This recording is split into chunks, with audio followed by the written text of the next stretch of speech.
Well, hello, my unpolished friends. I am privileged to be among the unpolished today because I myself am unpolished. And I think that anybody who wants to do great things in the world, I think we have to embrace the fact that the world isn't changed by polished people. The world is changed by people who are rough around the edges. In 1967, a young musician was given the opportunity of a lifetime, a chance to take the stage to tour with one of the most popular acts of the day. I mean, this act was drawing thousands upon thousands of people to venues all over the U.S. And to a young, unknown musician, this is a chance of a lifetime, right? To get to tour with this really popular act. So, of course, they said yes. The musician takes the stage the first night of the tour, walks out on stage, starts playing music, and the crowd's pretty apathetic for the first couple of songs. But then the crowd starts to come alive. But it's not quite the response they wanted. Instead of cheers, there are boos. Boos as in, we don't like you, not, right? Boos. But the artist diligently finishes the set, performs the set, walks off stage dejected. They said, listen, it's one city, it's one night, it's okay. Next city, it's going to be fine. You're going to do great. So the artist walks out on stage the next night. This time the boos are almost immediate. Almost immediate. The artist finishes the set, and this goes on night after night after night, until finally the seventh night of the tour, the boos begin even before the artist plays the first note. And the artist, as the story goes, finished the set, waved the finger at the crowd, walked off stage, and walked off the tour. Now, if you were present that night on July 17th, 1967, when a young, unknown Jimi Hendrix took the stage to open for a band called the Monkees, you might have thought you were witnessing one of the greatest flameouts in music history. You might have thought, oh, this guy's a failure. This guy's never going to make it, right? Or worse, the people around Jimi Hendrix might have said, listen, man, let's just throw a bone to the teenage girls, right? Let's just make your music more palatable. I think, if I were there, I like to think I would tell that story differently. I think you were witnessing a young entrepreneur walking through the pit of the refining fires in the valley of the creative process. You see, the great myth that we tell ourselves about entrepreneurship is that the hard part is getting started. Getting started is the easy part. The hard part is walking through the fire. The hard part is staying true to yourself when everybody around you tells you you're crazy. You see, each of us, everything we do is funneling up into a delta, a body of work, a change that exists on this earth because you and I suck there, right? Our body of work represents everything we create, every piece of value we add, every conversation, every company we build, every interaction we have. It funnels up into this body of work. And at some point, we're going to point to that body of work and we're going to ask, does that represent me? Or does that represent everybody around me? Does that represent my priorities? Or does that represent the priorities of everybody around me? Am I true to myself? Or am I following the whims and wishes of everybody around me? And when we consider a question like that, I think sometimes it's easy to lose sight of the fact that that big body of work, that big delta, the big change that we're creating is actually comprised of a lot of little deltas. Little choices that we make every single day about whether we're going to be brave or if we're going to shrink back. You see, I think we live in a world that likes to turn our Jimi Hendrixes into the Monkees. But I've got a question for you. When was the last time you were at a concert and you heard somebody say, woo, play me some Monkees? Right? Wake up, Sleepy Jean! Woo! So my goal today is to be the Hendrix whisperer from you, because I think we have some Jimi Hendrixes in the crowd today, am I right? I think we have some people here today who have a fire inside of them, a fire that's kindling, and guess what? You know what the world wants to do? They want to snuff out that fire. They want to snuff out that fire that's burning inside of you. But your job as an entrepreneur, your job is to protect the fire, to keep it burning. And the way that you do that is you have to develop your voice. Your voice is what's being called out of you. Voice comes from the word vocare, which means to call. It's your calling. It's what's being called out of you. There is something being called out of each and every person in this room today. Something that you uniquely are capable of contributing. And that's not fluff. That's not fluff. Brian told us yesterday, you are made in the image of God. God has created you not for comfort, not for complacency, not for compliance, but for conquest. You are wired for creation and conquest. But if you're not careful, you can start listening to the voices of everyone around you and ignore the fire. So this morning, we're going to talk about how to develop your voice and how to stay true to yourself in the midst of the pit of the refining fires of the valley of the creative process. So I've spent the last several years of my life studying creativity and innovation, but creativity among those who have to go to work every day, who have to solve problems. How many of you solve problems every day as a function of your job? How many of you solve other people's problems every day? So, okay, one final question. How many people had a specific person in mind when I asked that last question? Yeah, right? It's what we do as creatives. We solve problems, but with that comes a unique set of pressures that we have to deal with. And if we don't talk about those pressures and figure out some strategies for countermanding them, they will derail us. Now, whenever we talk about creativity and innovation, I know for some of us who are maybe a little more analytically minded, our eyes start to roll to the back of our head, right? We're like, oh, great, here come the Nerf guns and the koosh balls, you know? So for you systems-minded people, I'm a little systems-minded. I want to point you to the universally recognized MSOW spectrum to let you know exactly how touchy-feely we're going to get today, which, of course, we all know what this is. It's the Mr. Spock, Oprah Winfrey spectrum. And we're going to fall somewhere right about there on the touchy-feely scale, okay? So no worries. We're going to get really, really practical in just a little bit. Also, if you go to toddhenry.com/unpolished, I'm going to send you my slides from today. But also, I'm going to do something I've never done before. I'm going to create a 3-part follow-up series. Over the next 3 weeks, you're going to get 3 emails from me that are going to help you take action on what you hear this morning. Because guess what? Inspiration has a shelf life. If you don't act on inspiration, it fades away. You need to act immediately. It's what you do, not what you know that matters. So I'm going to send you a 3-part follow-up series. I will not show up on your doorstep trying to get you to buy my 6-part CD series for easy installments of $197, okay? Not going to happen. 3 emails, that's it, but it's designed to help you apply what you hear. Everything you do, every creative process, every business you build has a U shape. At the beginning of the process, everything is clear. We start off on one rim of the U. It's like hiking down into a valley. And everything is clear, and we have all the resources we need. We know exactly where we're going to go. And then we start hiking down into the valley. And we get into the pit. We get into the depth of the refining fires of the valley of the creative process. And all of a sudden, our perspective isn't clear anymore. All of a sudden, we start to wonder, was I crazy to do this? Was I crazy to even think I could get to the other side of this valley? It seems too overwhelming to me. See, once again, we like to tell people that the starting is the hard part. The starting is the easy part. You've got all the clarity and resources you need. Or we tell people the finishing is the hard part. The finishing isn't the hard part. The hard part is staying true to yourself and your idea when you're in the midst of the valley. Brilliant contributors are people who push through that turmoil and they move up the other side and they end up at their objective. But this is easier said than done. Because in the midst of the valley is where we have to confront uncertainty. And uncertainty is the mortal enemy of the entrepreneur. It is. People like to think entrepreneurs are risk takers. Entrepreneurs aren't risk takers. Entrepreneurs are risk mitigators, right? We don't want to take stupid risks. We want to take strategic risks. But when we're uncertain, it's difficult to act. And that's when all of these other forces can begin interfering with our understanding of what we're trying to do. By way of illustrating this, let me utter the most terrifying words ever uttered by a human being.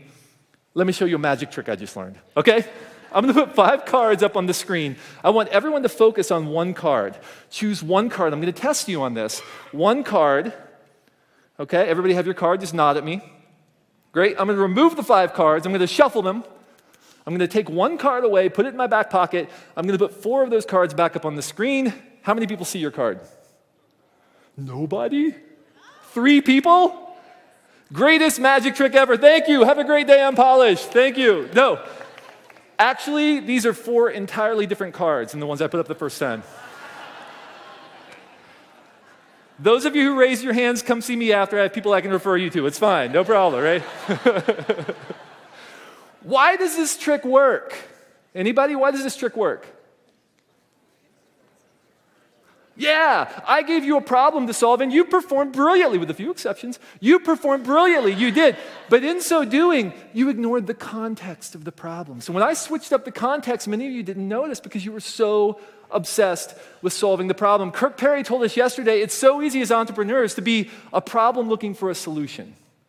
When we're in the midst of the valley of the refining fires of the creative process, it's easy to latch on to immediate return at the expense of long-term value. Are you in it for the short term? Are you in it to appeal to a group of teenage girls for one night? Or do you want to change the course of history? What are you in it for? Right? Donald Knuth said, premature optimization is the root of all evil. Now, I know a certain first century Jewish rabbi who might disagree with this, right? But I think the principle stands nonetheless.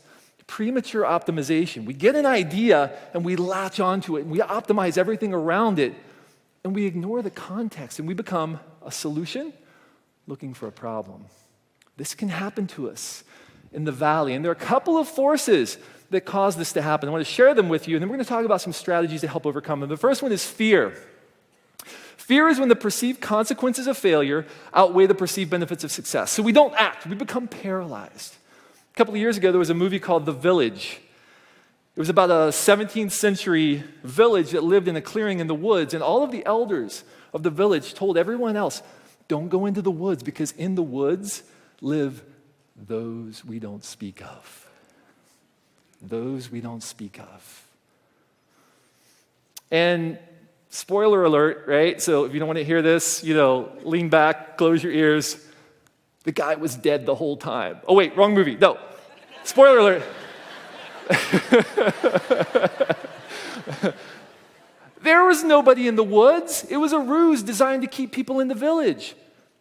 Our culture loves to invent those we don't speak of. I heard about a guy who knew a girl who once upon a time started a business, and it was terrible. What, did he die? No, he had to go get a job. Oh, it's so terrible. Oh, he failed and learned something, but he tried. He took a risk. Oh, the humanity, right? We love to invent those we don't speak of in order to keep one another in a place of safety and conformity. You are not designed for conformity, people. You're not. That's not what you're wired for. You see, fear turns something innocuous into something terrifying. That's what fear does. Fear is a lie, but fear often comes disguised as wisdom. We need people in our life to help us parse wisdom from reality, wisdom from lies, right? Right now, challenge for you. What is the lie that you're believing, the fear that's causing you to shrink back from action? What is the intuitive thing that you know you need to do, the small strategic risk you need to take, but you're listening to all the people around you say, those we don't speak of? What is that for you? That's not what you're wired for. The second dynamic that can cause us to shrink back are the narratives that play in our culture. The stories we tell ourselves define our life. A couple of years ago, my family made a trip to Lake Erie, to a place called Lakeside. And it's like my wife describes it as a 1950s cruise ship on land, right? It was like, but we went down to watch the fireworks. As we started packing up the kids to walk down to the fireworks, our middle child, Owen, started protesting, screaming bloody murder. I'm not going to go. You can't make me go to the fireworks. And of course, like a good dad, I said, shut up and get in the wagon, right? So we put him in the wagon. We start walking down to the lake. As we get closer and closer to the lake, Owen starts protesting again. He jumps out of the wagon. He starts running the opposite direction. Okay? So now I'm chasing my wailing son through the streets of town. This looks really good, by the way. I finally catch up with him. I put my arms on his shoulders, and I say, Owen, son, it's okay. The fireworks aren't going to fall on you. They're perfectly safe. It's all right. And he looked at me with this inquisitive look. He said, Dad, I'm not worried they're going to fall on me. Duh. I said, well, first of all, what's with the attitude, young man? Right? I was like, well, what do you mean? What's the deal with fireworks make my feet fuzzy? He said, yeah, fireworks make my feet fuzzy. First, I turned to my wife and said, what have you been feeding my child, right? What do you mean they make your feet fuzzy? He said, yeah, like at Disney World. Okay, I solve creative problems for a living. This is what I do. So now I'm obsessed. I've got 4 disparate bits of data. I've got wailing child. I've got fuzzy feet, whatever that means. I've got fireworks, and now I've got Disney World. So I'm crunching in my brain trying to figure out what the heck is this kid talking about? Do we drop him on his head? Like, what is going on here, right? And I remember the last time Owen saw fireworks was on a family trip to Disney World. Click. So I'm replaying that scene in my head. And if you've ever been to Disney, you know that you have to show up like 7 hours ahead of time to watch the fireworks, right, at Disney World. So we're standing there, and Owen gets tired. He's like, Dad, I want to sit on your shoulders. So I said, okay, fine. So Owen's sitting on my shoulders. We're waiting for the fireworks. And then after a couple of hours, the fireworks begin. And as I'm replaying that scene in my head, it suddenly occurs to me what was going on in his 6-year-old mind.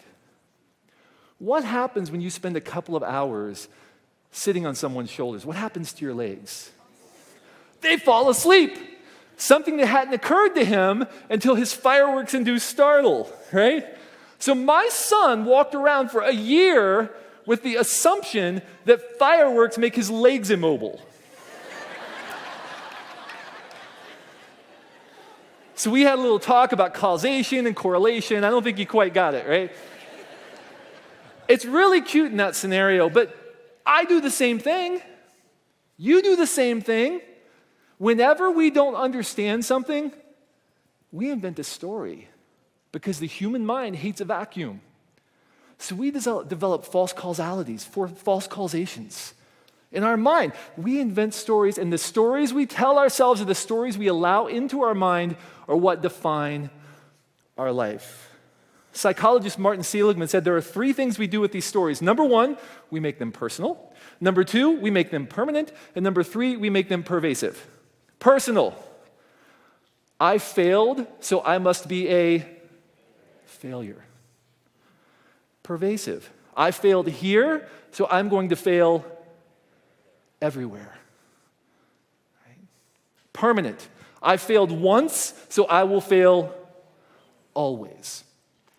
These are the stories that play in our head. And when we're walking through the pit of the refining fires of the creative process, if we're believing false narratives, false stories, it will derail us. We'll go for a little short-term gain at the expense of long-term value. That is not what you're wired for. It's not what you're wired for. So I want to challenge you to think about this. What is one narrative that might be playing in my head right now that might be causing me to compromise in the short run at the expense of long-term value? What is one narrative for you? The third dynamic that can cause us to make really bad decisions in the short run in the midst of the creative process is inertia. Good old-fashioned inertia.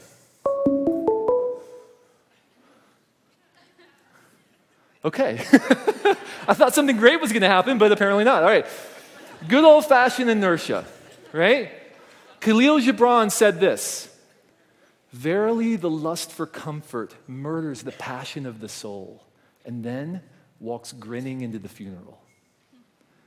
Verily the lust for comfort murders the passion of the soul, and then walks grinning into the funeral.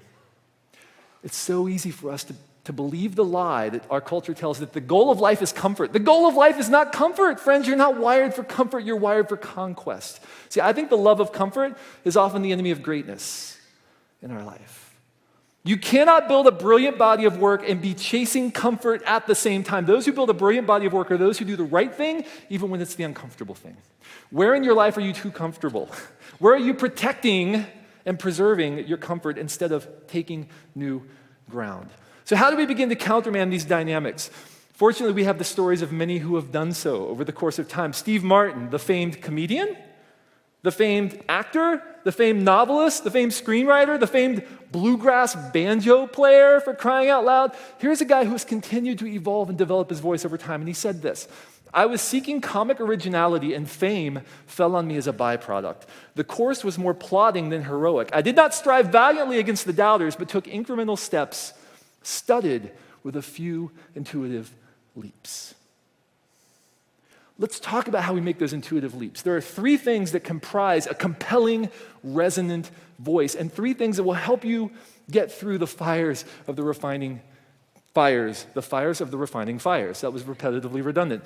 The refining fires of the valley of the creative process. The first is identity. You have to know who you are. Your work has to be founded upon something of substance, something that you care about. If it's not, you're going to waver. The second is vision. You're not working for yourself. You're working to serve others. Viktor Frankl said the Statue of Liberty on the East Coast should be accompanied by the Statue of Responsibility on the West Coast. Because with freedom, with liberty, comes the responsibility to spend that freedom not on yourself, but on behalf of others. Freedom spent solely on yourself is freedom wasted. Who are you serving? What is your vision for your work? The third thing that we have to focus on is mastery. Because when you're in the pit of the valley, you're going to go into reflexive mode. What you've practiced, what you've developed over time is going to come out. Practice like you play. So let's deconstruct these, and I'm going to give you some specific things you can focus on. The first one is identity. So a couple of years ago, I got an enigmatic text from a friend. It said, "Dude, DJ Z-Trip is reading your book right now." I'm like, DJ Z-Trip? Now, I like to think of myself as a pretty musical-aware person. My musical taste goes all the way from Johnny Cash to Dwight Yoakam, right? Thank you. Can I get a yeehaw? That would make me feel pretty good right now. Thank you very much. I'm like, DJ Z-Trip, okay, great, that's fine, thank you, thanks for letting me know. And I kind of moved on with my life. And about a month later, I'm watching the Grammys. And there's a little sort of teaser. They said, coming up next, Travis Barker, Chuck D, LL Cool J are going to close the Grammys. I'm like, oh, LL Cool J, this would be kind of fun. I'll watch it. So I'm watching. LL Cool J's doing his thing. Travis Barker's doing his thing. Chuck D is doing his thing. And up behind them is a giant banner. And on the banner, it says, Z-Trip. I'm like, Z-Trip? That's the guy who's reading my book, right? So I reach out on Twitter, and I'm like, hey, man, great job at the Grammys. Thinking, I'm never going to hear from this guy. He doesn't know who I am. He read my book. He doesn't care. Within 5 minutes, he gets back to me. He's like, oh, man, thanks so much. I'm loving your book. It's so great. Thank you. I'm like, whoa, okay. And that's how I met my friend Zach. Zach is known by the stage name DJ Z-Trip. And I found out that Zach was going to be coming through Cincinnati with LL Cool J on a tour. And so once again, showing my incredible hip-hop prowess, I reached out to him and I said, hey, man, want to do coffee? Right? And he's like, no, come on down to the show. So I ended up hanging out backstage with him and LL Cool J and all these people. It's really cool. But I asked him, I said, how did you just develop your voice as a DJ? How did you develop your voice? And he said, it was like this. He said, when I started, we were all climbing a tree trunk. And there were all kinds of people climbing the trunk together. But at some point, a couple of us started stepping out onto the branch. And then pretty soon, I was stepping so far out on the branch that nobody wanted to follow me because I was so unique in what I was doing. And I said, well, dude, what happens when the branch breaks? I thought I was being pretty clever. He's like, oh, when the branch breaks, that's when you form a new trunk. And then everybody's following you. Right? Yeah.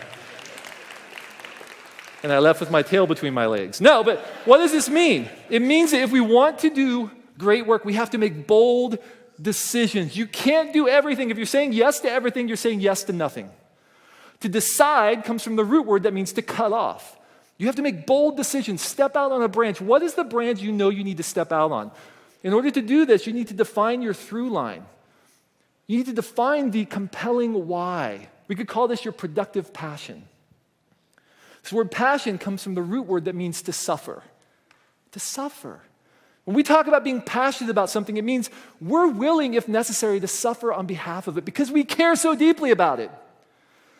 When you're in the midst of the refining fires of the valley of the creative process, your passion is what's going to carry you through. You have to be willing to suffer on behalf of an outcome. What are you passionate about? How do you identify that? A couple of ways. It's a guy named Jad Abumrad who has a great show called Radio Lab, right? And he was talking about how they kind of found their voice as a show. It's a really brilliant, unique show. And he said, at the beginning, we were kind of imitating everybody. We're trying to sort of be like Terry Gross or Ira Glass. And he said at one point, there was this little audio edit that I did for a show. And he said this about that moment. He said, it was like being lost in the dark, and then an arrow appears. A pointing arrow placed there by your future self that says, follow me. And I think we all experience these little arrows dropping, but often we ignore them because they don't come at a convenient time. I'm going to give you a couple of arrows that you can pay attention to. The first one is, what angers you? What angers you? Now, I'm not talking about road rage. I'm not talking about somebody cut me off on 75, right?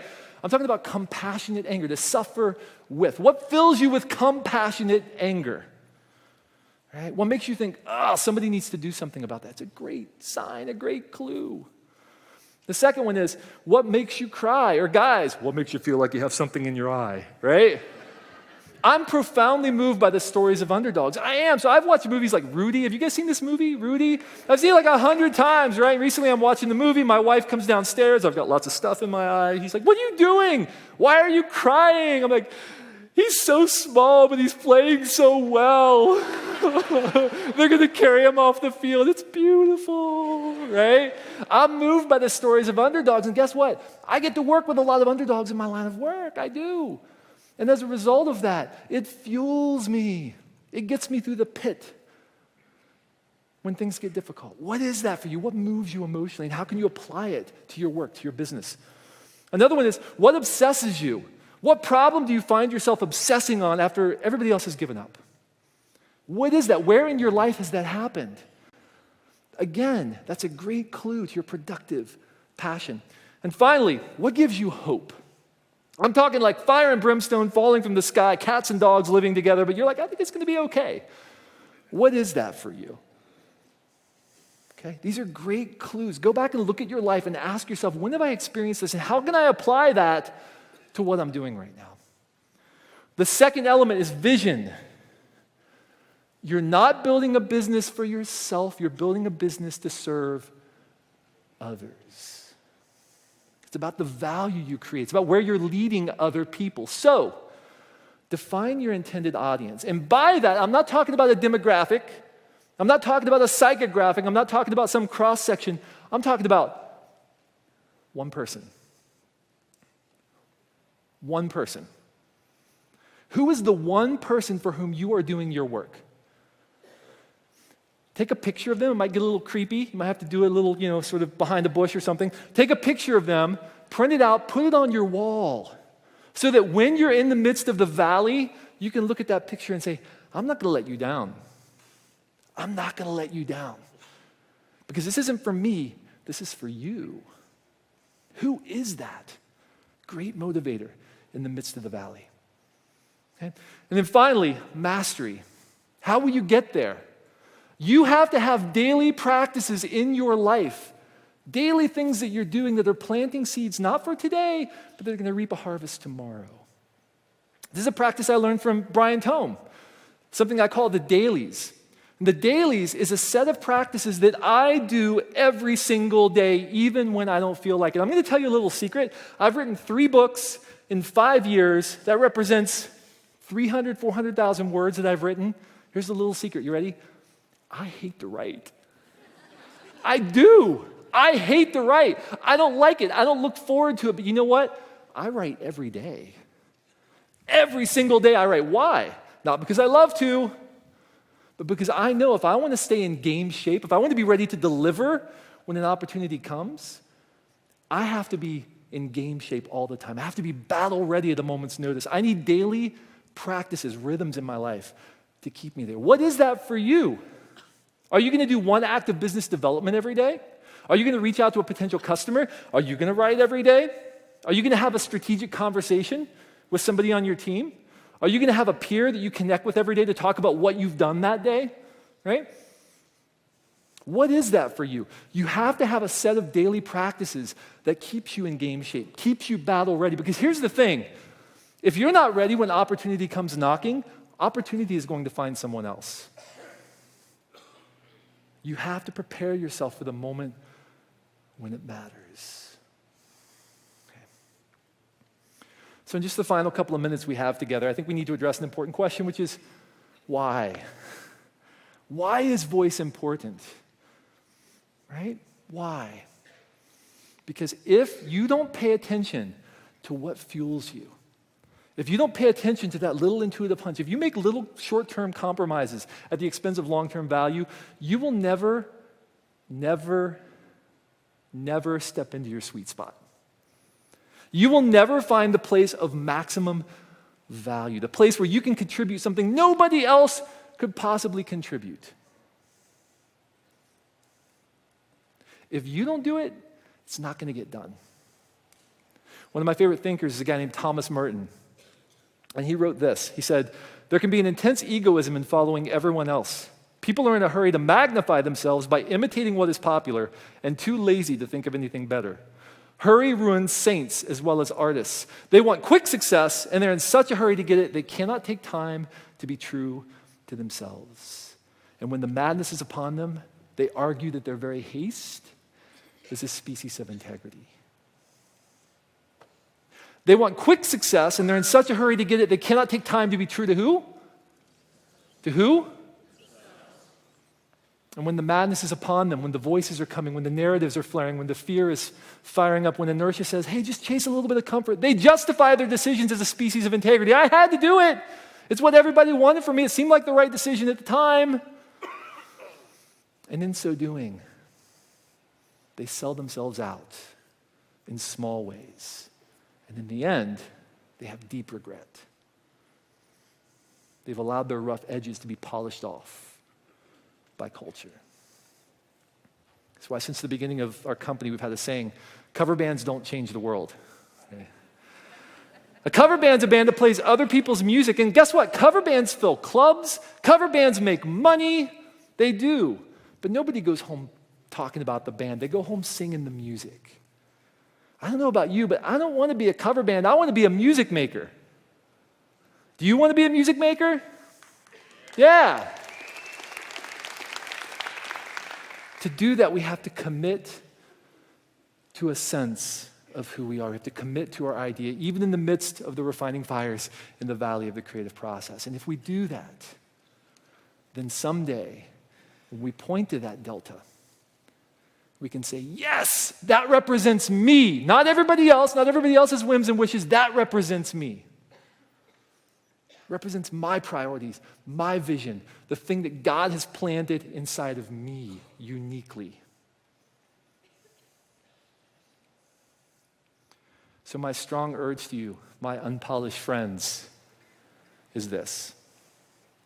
Whatever you do with your one and only life, don't spend your life building someone else's body of work. Thank you very much.